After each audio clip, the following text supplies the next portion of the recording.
Telugu stories లైబ్రరీకి మీ అందరికీ స్వాగతం. ఇప్పుడు మనం వినబోయే సీరియల్ మౌన రాగం 18వ భాగం. రచన అంగులూరి అంజనీదేవి గారు. సమస్య కాదమ్మా, దేదీప్య మంచిదమ్మా, నేనే అనవసరంగా అంటూ తలపట్టుకున్నాడు. దేదీప్య మంచిదని నీకై నువ్వు తెలుసుకున్నావా లేక ఎవరైనా చెప్పారా నాన్న అంది. అమ్మా, దేదీప్య విషయంలో ఇప్పటికే నేను చాలా బాధపడుతున్నాను. ఇంకా బాధ పెట్టకు. దేదీప్యకే కాదు మీకు కూడా చాలా అన్యాయం చేశాను. దేదీప్య ఇదేది మనసులో పెట్టుకోకుండా మిమ్మల్ని చేరదీసింది. ఇక నేను తనకు దూరంగా ఉండలేను అన్నాడు. ఒకప్పుడు భార్యతో ఎలా ఉన్నా పర్వాలేదనుకున్నా నువ్వేనా ఇలా మాట్లాడేది? ఏ సంబంధం లేని వాళ్ళ ఎక్కడో ఉండి ఇప్పుడొచ్చి ఇలా మాట్లాడటానికి కొంచెం కూడా లేదా నీకు? దేదీప్య చిన్నపిల్ల అనుకున్నావా? నెట్టేస్తే వెళ్ళటానికి, రమ్మంటే రావటానికి? చిన్నపిల్లనైనా తల్లి కర్రతో ఒక దెబ్బ కొడితే దూరంగా వెళ్తుంది. మళ్ళీ రమ్మని పిలిచినా అంత తొందరగా దగ్గరికి రాదు. ఇప్పుడు నువ్వు వెళ్ళి మాట్లాడగానే నీకు దగ్గరగా వస్తుందంటావా నీ భార్య అంది. అమ్మా, నువ్వు నా వైపు మాట్లాడకుండా ఇలా మాట్లాడుతున్నావేమిటి? నేను నీకేం తక్కువ చేశాను? నువ్వేం చెప్తే అది విన్నాను. ఎలా చేయమంటే అలా చేశాను. అదంతా మర్చిపోయావు అప్పుడే అన్నాడు. స్వార్థంతో నా బుద్ధి గడ్డి తిని నేను 100 చెప్తాను. పెళ్ళై భార్య ఉన్నవాడివి, భార్యతో ఎలా ఉండాలో, భార్యను ఎలా చూసుకోవాలో తెలీదా? పెళ్ళయ్యాక భార్య కాపురం దాని విలువ తెలియనప్పుడు పెళ్ళెందుకు చేసుకున్నావు? తెలుసో తెలియకో నేనేమైనా తప్పు చెప్తే నన్ను దూరం పెట్టాలి కానీ భార్యను దూరంగా పెడతావా? పైగా ఆ నేహ ఒకటి. అందుకే చెప్పాం, నేను మీ నాన్న కలిసి దేదీప్యకి నువ్వు మళ్ళీ పెళ్లి చేసుకో తల్లి, అలాంటి వాడు నీకు అవసరం లేదు అని అంది. అదిరిపడ్డాడు దీపక్. దేదీప్యను మళ్ళీ పెళ్లి చేసుకోమని నువ్వు నాన్న చెప్పారా? ఏం మాట్లాడుతున్నావమ్మా, నిజంగానే చెప్పారా అన్నాడు. అవును, నిజంగానే దేదీప్యను మళ్ళీ పెళ్లి చేసుకోమని చెప్పాం. నువ్వు ఇల్లు వాకిలి భార్య అని లేకుండా ఆ నేహతో ఉంటే ఇక్కడ ఈ అమ్మాయి ఒంటరిగా ఉండాలా? ఎందుకు ఉండాలి అన్నాడు బలరామయ్య. ఎందుకు ఉండాలి ఏమిటి నాన్న? నేనున్నాను కదా. నేనుండగా పెళ్లి చేసుకోమని మీ కోడలికి సలహా ఇవ్వటం ఏమిటి? సలహానేనా, పెళ్లి కూడా చేశారా అన్నాడు. దానికి ఇంకా టైం ఉందిలే. నీకు తెలియకుండా ఎలా జరుగుతుంది? పెళ్ళి ముందు దేదీప్య ఒప్పుకుంటే కదా, ఒప్పుకున్నాక నీకు చెప్పాకనే జరగాల్సినవన్నీ జరుగుతాయి అన్నాడు బలరామయ్య. అంటే ఇదంతా నువ్వు చేస్తున్న కుట్రనే కదా నాన్న? నేను నీ కొడుకు అన్నది కూడా పూర్తిగా మర్చిపోయావు కదా. నువ్వు అసలు తండ్రివేనా అంటూ ఎగిరాడు. నేను తండ్రినే. నువ్వెవరో, ఎలా ఉన్నావో, ఎలా బతుకుతున్నావో అది తెలుసుకో ముందు అన్నాడు బలరామయ్య. చచ, నువ్వేంటి నాన్న ఇలా తయారయ్యావు? అసలు దేదీప్య అలాంటిది కాదు. నన్ను తప్ప భర్తగా ఇంకెవరిని అంగీకరించదు. నువ్వు కొత్తగా నేర్పిస్తున్నావా? నేను చెప్తున్నాను కదా, ఆ డైరీ నన్ను మార్చేసింది అని. ఇప్పుడు నేను అలా లేను నాన్న, పూర్తిగా మారాను. ఇంకెప్పుడు దేదీప్యకి ఇలాంటి సలహాలు ఇవ్వకు. నాకు దేదీప్య కావాలి, నేహ కూడా లేదు అన్నాడు. నేహ లేదా, అందుకే వచ్చావా అన్నాడు బలరామయ్య. ఆయనకి సమాధానం చెప్పలేక నేను మళ్ళీ వస్తాను నాన్న, నీకేం చెప్పినా ఇలాగే మాట్లాడతావు అని చెప్పి వెంటనే అక్కడ ఉండకుండా వెళ్ళాడు దీపక్. 2 రోజుల తర్వాత ఆఫీస్ నుంచి నేరుగా మళ్ళీ అమ్మా నాన్నల దగ్గరికి వచ్చాడు దీపక్. దేదీప్య ఇంట్లో లేదు. అమ్మ, దేదీప్య ఎప్పుడు వస్తుంది అంటూ వెళ్ళి తండ్రి పక్కన కూర్చున్నాడు. చూడు భ్రమరా, అక్కడ నేహ లేనట్టుంది. పనమ్మాయితో చెప్పి వీడికి ఇంత టిఫిన్ పెట్టించి కాఫీ ఇవ్వు. చూస్తుంటే ఆఫీస్లో బాగా కష్టపడి వచ్చినట్టున్నాడు అన్నాడు బలరామయ్య. ఎందుకు నాన్న, కొడుకు వచ్చాడని సంతోషపడకుండా నన్ను ఇలా మాటలతో పొడుస్తావు? దేదీప్య కూడా అంతే. 2 రోజుల నుంచి ఆఫీస్కి వెళ్ళి కనిపించినా నా వైపు చూడట్లేదు. కనీసం నాకు సారీ చెప్పే అవకాశం కూడా ఇవ్వట్లేదు. ఒకసారి నువ్వు చెప్పచ్చు కదా నాన్న, నాకు తను కావాలని, చేసిన తప్పుకి సారీ చెప్పాలనుకుంటున్నానని అన్నాడు దీపక్ చాలా జాలిగా చూసి. ఇంతకీ నేహ ఏమైందిరా అడిగాడు బలరామయ్య. నేహ లేదులే నాన్న, ఏమైందో తెలీదు. అయినా నేహ గురించి ఎప్పుడెందుకు? ఇక నా జీవితంలోకి నేహ రాదు. దేదీప్యే నా జీవితం అన్నాడు. విన్నావా నీ కొడుకు ఏమంటున్నాడో? దేదీప్యనే జీవితం అట, నేహ కాదట. నేహను ఏం చేశాడో ఏమో. ఈ వయసులో మనకేమిటి బాధలు అన్నాడు భయపడుతూ బలరామయ్య. మీరేం భయపడకండి, నేను వాడితో మాట్లాడతాను అని ఆమె అంటూ ఉంటే దేదీప్య వస్తున్నట్టుగా బయట కారు శబ్దం వినిపించింది. ఆమె మాట్లాడకుండా ఆగిపోయింది. 1 గంట గడిచాక పనమ్మాయి వచ్చింది. భోజనం చేద్దు రెండమ్మ, మేడం పిలుస్తున్నారు అని. సరే వస్తున్నా, నువ్వు వెళ్ళు అంటూ పనమ్మాయిని పంపించి నువ్వు కూడా రా దీపక్, అందరం కలిసి తిని చాలా రోజులైంది కదా అంది భ్రమరాంబిక. వద్దమ్మా, మీరు తినరండి, నేను ఇక్కడే ఉంటాను. నేను తన కోసం 2 రోజుల నుంచి ఆఫీస్కి ఇంటికి వస్తున్నానని చెప్పండి చాలు అన్నాడు. చెప్తాను, కానీ డైనింగ్ టేబుల్ దగ్గర కూడా కనిపించు. నువ్వు బాగా మారిపోయి తనకింకా దగ్గరగా వస్తున్నావని తెలుసుకుంటుంది. ఆ తర్వాత ఏం జరగాలన్నా అది నీ ప్రాప్తం అంది. అలాగే అంటూ దీపక్ గబగబా ఫ్రెష్ అప్ అయి అమ్మతో నాన్నతో కలిసి డైనింగ్ టేబుల్ దగ్గరికి వెళ్ళాడు. అప్పటికే దేదీప్య వాళ్ళ కోసం ఎదురు చూస్తోంది. దీపక్ దేదీప్య దగ్గరగా వెళ్ళి హాయ్ దేదీప్య అన్నాడు పలకరింపుగా. ఆమె అతని వైపు చూసింది కానీ ఆ చూపులో ఎలాంటి భావం లేదు. ఎందుకు వచ్చావు అని కూడా లేదు. బలరామయ్య భ్రమరాంబికల కొడుకుగా వాళ్లను చూసిపోవాలని వచ్చినట్టుగానే అనుకుంది. వెంటనే పనమ్మాయి వైపు చూసి అందరికీ వడ్డించు అంది. వడ్డించాక ప్రశాంతంగా తన పాటికి తను తింటూ కూర్చుంది. తన భోజనం అవ్వగానే అత్తయ్య మీరు నెమ్మదిగా తిని వెళ్ళండి, నేను అర్జెంటుగా మాట్లాడాల్సిన ఫోన్ కాల్స్ ఉన్నాయి, నా గదిలోకి వెళ్తానంటూ దేదీప్య లేచి తన గదిలోకి వెళ్ళింది. దీపక్ కూడా లేచి దేదీప్య అంటూ ఆమె వెనకాలే వెళ్ళాడు. ఆమె మాట్లాడకుండా నాకింకా గుర్తుంది దీపక్, నువ్వు నన్ను ఎంత అవమానించి వెళ్ళావో, ఇప్పుడు నువ్వు ఇలా రాగానే స్వాగతం పలుకుతానని ఎలా అనుకున్నావు అని మనసులో అనుకుంటూ డోరు పెట్టుకుంది. ఆ డోర్ వచ్చి అతన్ని తగలకపోయినా అతని మనసుకు తగిలినట్టుగా విలవిల్లాడాడు. వెంటనే అమ్మా నాన్నల దగ్గరికి వెళ్ళి చూశారుగా అమ్మ, నేను పిలుస్తున్నా పలక్కుండా ఎలా డోర్ పెట్టుకుందో, ఆఫీస్లో కూడా ఇంతే, నేను ఎప్పుడు వెళ్ళి కనిపించినా నా వైపు చూడదు, ఒకసారి మాట్లాడు ప్లీజ్ అని ఎంత రిక్వెస్ట్ చేసినా మాట్లాడదు, టైం లేదంటూ వెళ్ళిపోతుంది. ఏం మనిషి అమ్మ నీ కోళ్ళు, కట్టుకున్న భర్తతో ఎలాగైనా ఉండేది, తన విషయంలో నేను ఎంత పశ్చాత్తాపడుతున్నానో అర్థం చేసుకోదే అన్నాడు బాధగా కోపంగా. ఇప్పుడు నీ దాకా వచ్చింది కాబట్టి ఇలా మాట్లాడుతున్నావు కానీ నువ్వు అర్థం చేసుకున్నావా తనని? నిర్దాక్షిణ్యంగా వదిలేసి వెళ్ళాలా నువ్వు? చివరికి మమ్మల్ని కూడా. ఎప్పుడైనా పరిస్థితులు చూసేవారికి ఒకలాగా అనుభవించేవారికి ఒకలాగా కనిపిస్తాయి. అనుభవించేవారికి ఉన్నంత బాధ చూసేవారికి ఉండదు. ఇప్పుడు నీ బాధ కూడా అంతే. పద గదిలోకి వెళ్ళి మాట్లాడుకుందాం, పనమ్మాయి కూడా తిని ఇదంతా సర్దేస్తుంది అంటూ లేచింది భ్రమరాంబిక. ముగ్గురు కలిసి గదిలోకి వెళ్తుంటే హాల్లో ఉన్న ల్యాండ్ ఫోన్ రింగ్ అయింది. అటువైపు చూశాడు దీపక్. అమెరికా నుంచి దేదీప్య వాళ్ళ అన్నయ్య దేవేందర్ ఫోన్ చేస్తున్నట్టుంది. దేదీప్య ఫోన్ ఎంగేజ్ వస్తోంది కదా, అందుకే ల్యాండ్ ఫోన్కి చేశాడు మనతో మాట్లాడాలని. రోజు ప్రేమగా పలకరిస్తాడు. ఎలా ఉన్నారు అంటూ దేదీప్యలాగా అతను కూడా చాలా మంచివాడు, ఫోన్ ఎత్తి మాట్లాడు భ్రమరా అన్నాడు బలరామయ్య. నువ్వు ఆగమ్మా నేను మాట్లాడతాను అంటూ వెంటనే ఫోన్ దగ్గరికి వెళ్ళాడు దీపక్. రిసీవర్ అందుకుని హలో బావగారు, దీపక్ని మాట్లాడుతున్నాను, ఎలా ఉన్నారు అన్నాడు. బాగున్నాను దీపక్, చాలా రోజులైంది మాట్లాడి. దేదీపి ఎప్పుడు మాట్లాడినా దీపక్ బయటికి వెళ్ళారు అన్నయ్య అంటుంది, ఎలా ఉంది మీ ఆఫీస్ వర్క్ అన్నాడు దేవేందర్. అంటే దేదీపి నా గురించి వాళ్ళ అన్నయ్యకి ఏమీ చెప్పలేదన్నమాట. థ్యాంక్ గాడ్ అని మనసులో అనుకుంటూ చాలాసేపు దేవేందర్తో మాట్లాడి ఫోన్ పెట్టేశాడు. దేవేందర్తో మాట్లాడాక ఇప్పుడు తనకు అందరూ ఉన్నారన్న ఫీలింగ్ కలిగింది దీపక్కి. అమ్మా, దేదీప్య ఒక్కసారి కూడా నా గురించి వాళ్ళ అన్నయ్యతో చెప్పలేదా? చెప్పిందేమో, ఆయన ద్వారా నా ప్రాబ్లమ్ సాల్వ్ చేసుకుందాం అనుకున్నాను, చెప్పినట్టు లేదు కదా అన్నాడు. దీని గురించి నాకు కూడా తెలియదురా దీపక్, కానీ ఒకటి మాత్రం చెప్పగలను, దేదీప్య దేనికి ఎంత ప్రాధాన్యత ఇవ్వాలో అంతే ఇస్తుంది. మాట్లాడే మాటలు కానీ చేసే పనులు కానీ పాటించే పద్ధతులు కానీ చాలా స్పష్టంగా ఉంటాయి. అనవసరంగా ఏదీ చెయ్యదు, చెప్పదు.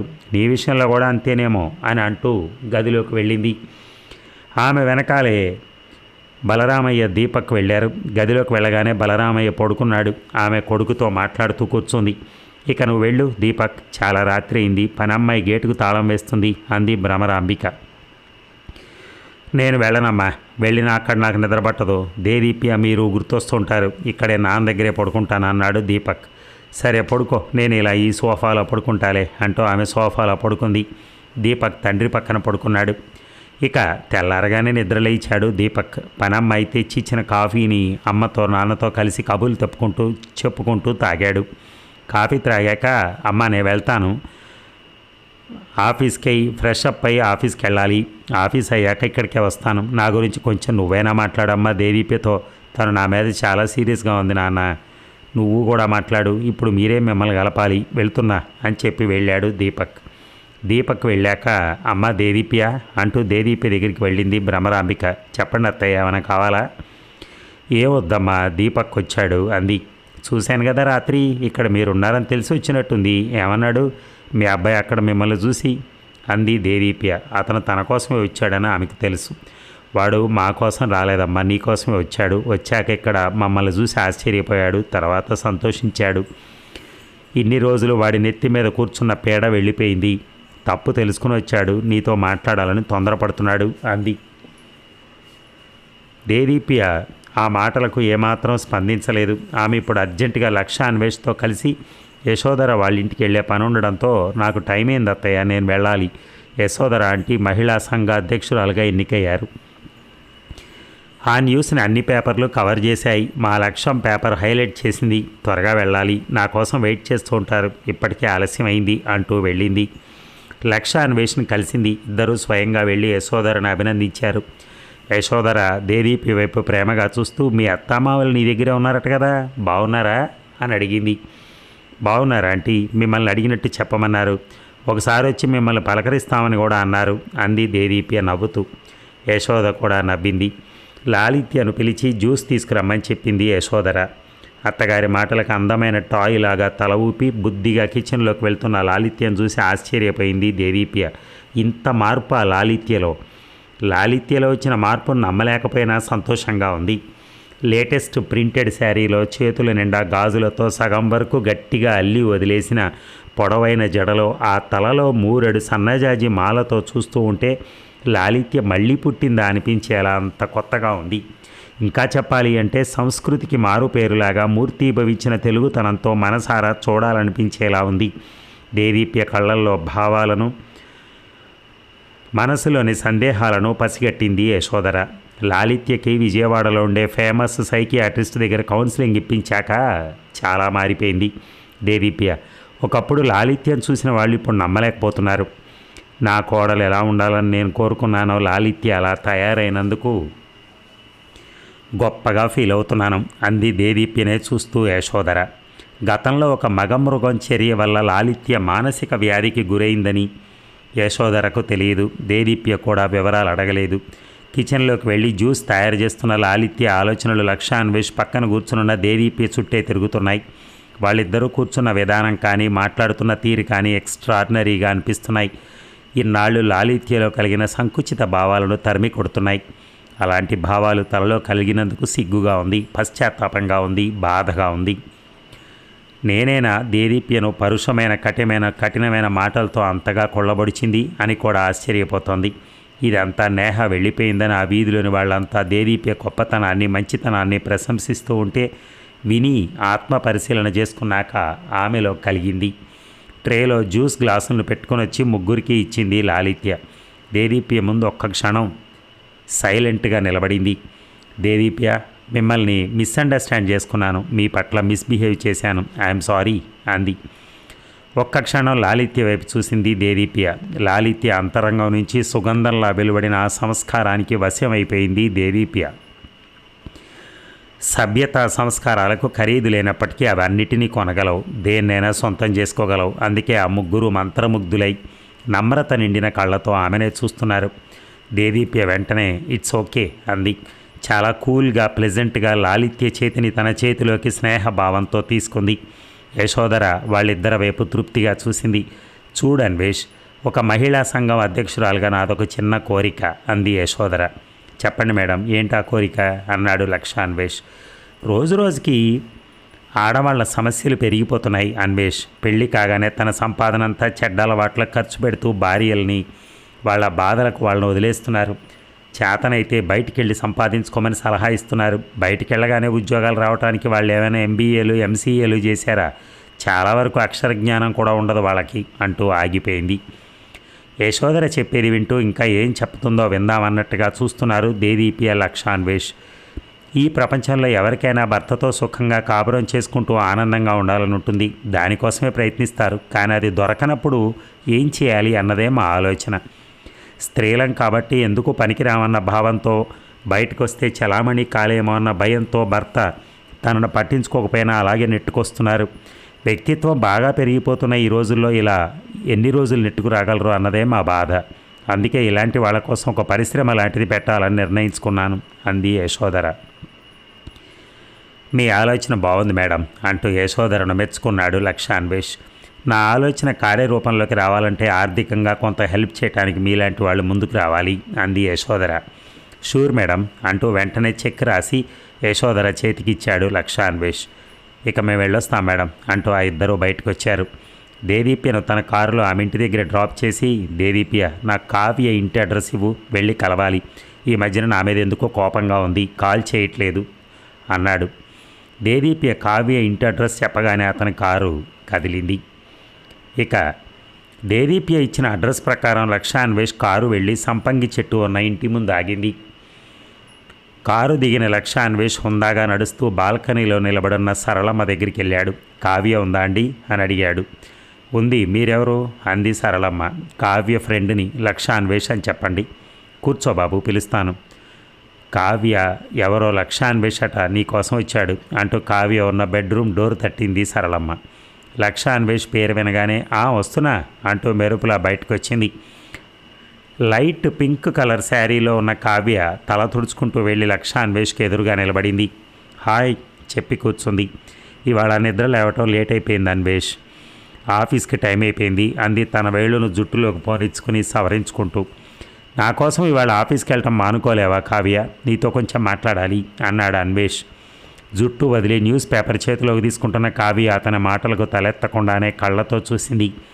ఆ చూపు నేరుగా అతని గుండెల్ని తాకింది. వెంటనే కావ్యకు దేదీప్య గుర్తుకు రావడంతో నాకు ఇవాళ ఆఫీసులో అర్జెంట్ మీటింగ్ ఉంది సార్, సారీ అంది కావ్య. లక్షా అన్వేష్ ఏమీ మాట్లాడలేదు. లోలోన బాగా ఫీల్ అయ్యాడు. అది గమనించిన కావ్య ఊరుకోదలుచుకోలేదు. మీ అవసరానికి దేదీప్యను ఆఫీసులో బాగా ఉపయోగించుకుంటున్నారు. ఆమె పర్సనల్ లైఫ్లో జరుగుతున్న సమస్యల్ని చెప్తున్నప్పుడు వినాల్సిన అవసరం కూడా లేనట్టుగా నా కాల్ కట్ చేశారు. ఇప్పుడు నా పని వదిలేసుకుని మీకోసం ఎలా వస్తాననుకున్నారు అంది కావ్య. నవ్వాడు లక్షా అన్వేష్. నువ్వు ఈ మధ్యన ఊర్లో లేవా కావ్య అన్నాడు. నేను నల్గొండ వెళ్ళి ఈరోజే వచ్చాను. ఎందుకలా అడుగుతున్నారు? చూడు కావ్య, దేదీప్య గురించి నీకన్నా నేనే ఎక్కువగా ఆలోచిస్తాను. ఎందుకంటే ఆమె నాకు ఇప్పుడు మంచి స్నేహితురాలు. నువ్వు ఆ రోజు ఫోన్లో మాట్లాడిన వెంటనే నేహ దగ్గరికి వెళ్ళి మాట్లాడాను. తాతయ్యతో చెప్పి కాగజ్ నగర్లో ఉండే పేపర్ మిల్లులో నేహకు ఉద్యోగం ఇప్పించాను. ఆమె ఇక వైజాగ్ రాదు. ప్రాబ్లం సాల్వ్ అయినట్టే కదా అంటూ తిన్నగా ఆమె కళ్ళల్లోకి చూశాడు. దేదీప్యకి ఇంత సాయం చేసిన లక్షా అన్వేష్ని తొందరపడాలా అన్నందుకు సారీ చెప్పింది కావ్య. ఎప్పుడు చూసినా మీ ఫ్రెండ్ దేదీప్య గురించి ఆలోచిస్తావా, నేను కూడా నీకు అని అంటూ ఉండగా సరళమ్మ అటువైపు రావడంతో చెప్పాలనుకుంది ఆపేశాడు లక్షా అన్వేష్. సరే మీతో కలిసి బయటకు వస్తాను, ఒక 10 మినిట్స్ వెయిట్ చేయండి అంటూ లోపలికి వెళ్ళింది. మమ్మీ నేను ఆఫీస్కి వెళ్తున్నాను అంటూ బయటకు వచ్చి లక్షా అన్వేష్ కారు ఎక్కింది. కారు నడుపుతున్నాడు లక్షా అన్వేష్. అతని చూపులు రోడ్డును గమనిస్తున్న మనసు కావ్యను చూస్తోంది. కావాలనుకున్నది దొరక్కపోయినా దొరికిన దాన్ని కావాల్సిన విధంగా మార్చుకోవడంలో ఆనందాన్ని వెతుక్కుంటున్నాడు. మనసును సంసిద్ధం చేసుకుంటున్నాడు. దేదీప్యకు అప్పట్లో మీరు పంపిన మెసేజ్లు చూసుకుందామని వచ్చారా మా ఇంటికి అంటూ టాపిక్ని దేదీప్య వైపుకు మళ్లించింది. పర్వాలేదు, అప్పటి విషయాలని నువ్వు ఇంకా మర్చిపోయినట్లు లేవు అన్నాడు. అప్పట్లో ఎప్పుడు మీరు నా దగ్గరికి వచ్చిన దేదీప్య గురించి తెలుసుకోవటానికే కదా, ఎలా మర్చిపోతాను, ఇవాళ కూడా అందుకే వచ్చారేమో అనుకున్నాను అంది. ఇందాక నేనేదో మాట చెప్పబోయి ఆగాను, అదేమిటో అడగవా అంటూ బీచ్ దగ్గర కారు ఆపాడు. అర్థం కానిది దొరకనిది సైతం వెతికి పట్టుకునే సత్తా ఉన్న లక్షా అన్వేష్కి కావ్య అంతరంగాన్ని అంచనా వేయటం అంత కష్టమేం కాదు. అవును కదూ, మర్చిపోయాను, చెప్పండి అంది కావ్య. ఏమిటో కావ్య, ఇదివరకు ఏ విషయమైనా నీ దగ్గర మాట్లాడగలిగేవాడిని, ఇప్పుడు నీ విషయమే నీ దగ్గర మాట్లాడాలంటే టెన్షన్గా ఉంది అంటూ ఇద్దరు కారు దిగి ఇసుకలో మెల్లగా నడుస్తున్నారు. కావ్యకి అతని మాటలు కొత్తగా అనిపిస్తున్నాయి. తన కలగన్నది నిజం కాబోతుందా అని అనుమానం వచ్చింది. మళ్ళీ తన అనుమానం నిజం కాదేమో అనుకుంది. చెప్పు అన్వేష్, నా దగ్గర మళ్ళీ ఏదైనా సాధించుకోవాలనుకుంటున్నారా అంది కావ్య. ఆమె మాటల్లోని ఆత్మాభిమానానికి కదిలిపోయాడు లక్షా అన్వేష్. ఒకవేళ నిన్నే సాధించుకోవాలనుకుంటే అన్నాడు. ఆ మాటలకు నడుస్తున్న కావ్య అడుగులు ఆగిపోయాయి. లక్షా అన్వేష్ కావ్య మొహంలోని మార్పుల్ని గమనిస్తున్నాడు. జోక్ చేయటానికి నన్నెంత దూరం తీసుకొచ్చారు అంది కావ్య ఉడుక్కుంటూ. మా అమ్మ నాన్నగారు ఈ మధ్యన నన్ను పెళ్లి చేసుకోమని తొందర చేస్తున్నారు కావ్య. పెళ్ళి అనగానే ఎందుకో ముందుగా నువ్వే గుర్తొచ్చావు. నేనంటే ఏమిటో నీకు తెలుసు, నీ మనసు నీ ఆపేక్ష నాకు తెలుసు. నువ్వు కాక ఇంకెవరో నా లైఫ్లోకి రావడం ఎందుకు, ఇది నా మనసులోని మాట, నీకు చెప్పాలనిపించింది చెప్పాను అన్నాడు. కావ్య ఏమీ మాట్లాడకుండా అతన్నే గమనిస్తోంది. దేవుడు మనిషికి మరిచిపోవటం అనే గొప్ప వరాన్ని ఇచ్చాడు కావ్య. నేను దేదీప్యను ప్రేమించాను అన్నది ఎంత నిజమో నిన్నిప్పుడు పెళ్లి చేసుకోవాలనుకుంటున్నది కూడా అంతే నిజం అన్నాడు. కావ్య కళ్ళల్లోకి అనుకోకుండా నీళ్ళొచ్చాయి. ఇది కళా నిజమా అన్వేష్ అని పైకి అనలేదు కానీ మనసులోనే అనుకుంది. ఆమె మనసుతో పాటు ముఖం కూడా వేల కాంతులతో వెలిగినట్టయింది. గుండె లోపల గూడు కట్టుకున్న భావం సముద్రపు హోరులా ఉంది. చైతన్యమైన అలలా ఉరకలేస్తోంది. మరి ఈ భాగం ముగిద్దామా? తరువాయి భాగం ఇంకొక 1 అవర్లో విందాం. Thank you.